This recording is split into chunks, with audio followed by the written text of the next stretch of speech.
Hi there, Vincent here. Today I'd like to talk to you about Jarhead. This 2005 film was directed by Sam Mendes and beautifully photographed by Roger Deakins.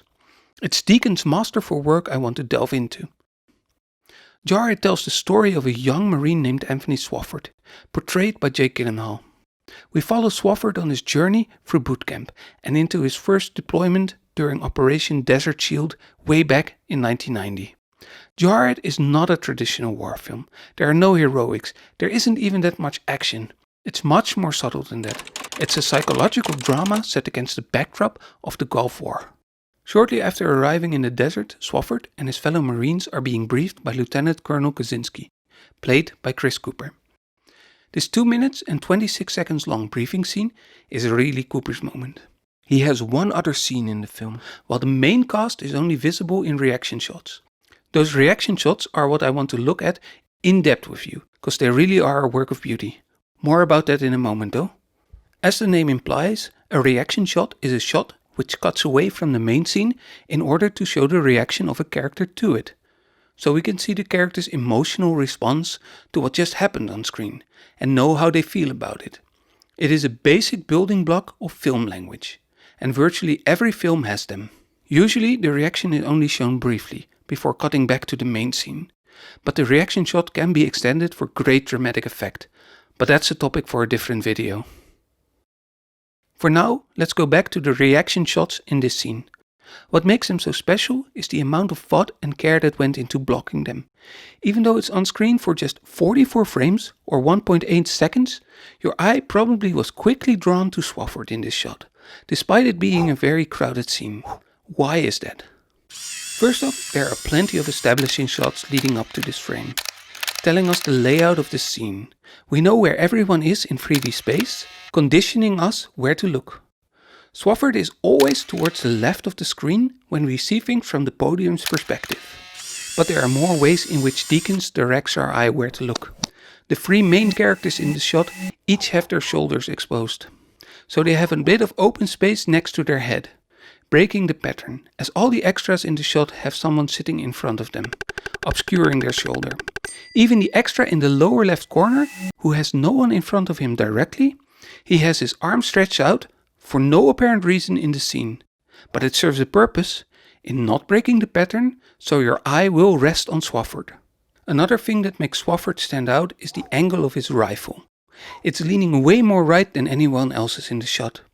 Note how it frames Fergus, the character with the glasses, behind Swofford, together with him, but I'll get back to that.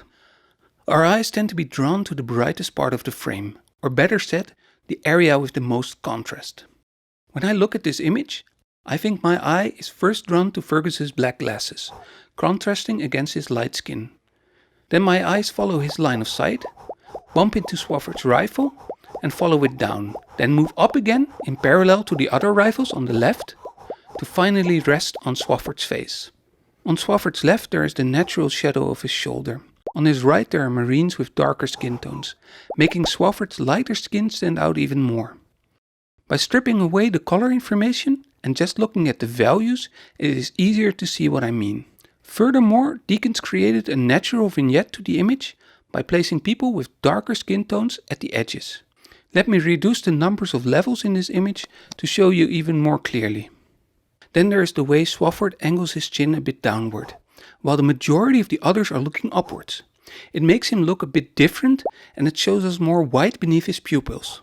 Another bright spot for our eyes to be attracted to, and we humans are prone to make eye contact.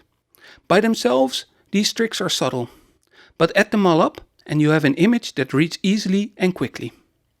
There's even more to appreciate in this frame.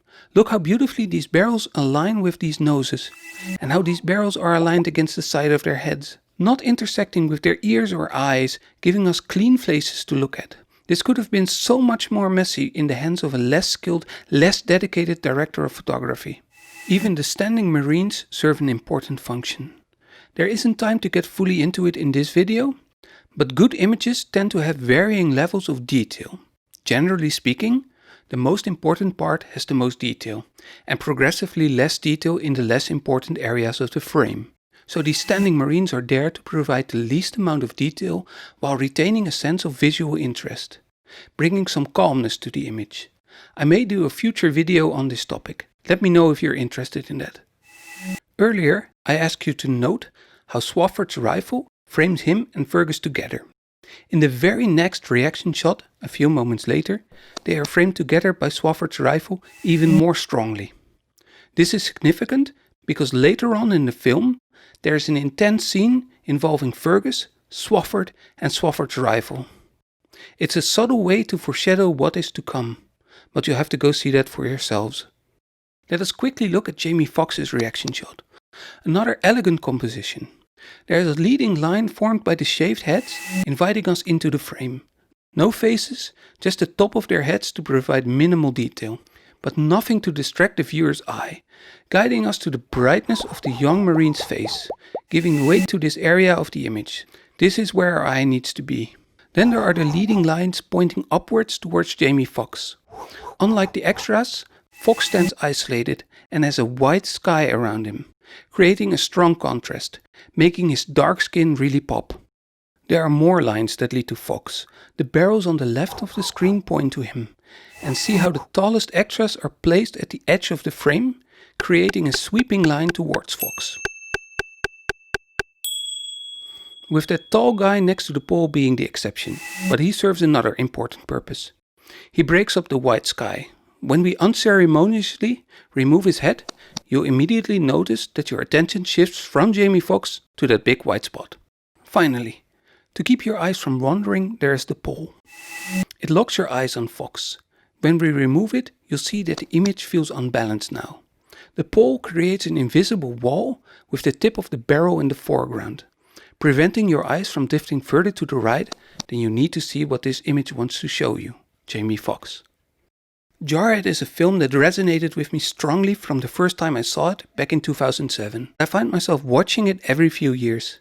It tells its story swiftly and efficiently. I love the score by Thomas Newman, and it has some really beautiful shots in it. I mean, we've been talking about throwaway shots that last just a couple of seconds for quite a bit now. There's more I can say on Roger Deakins' work, so I will in my next video. Thank you so much for watching. If you enjoyed this, please hit those like and subscribe buttons, and I'll talk to you again soon. Bye for now.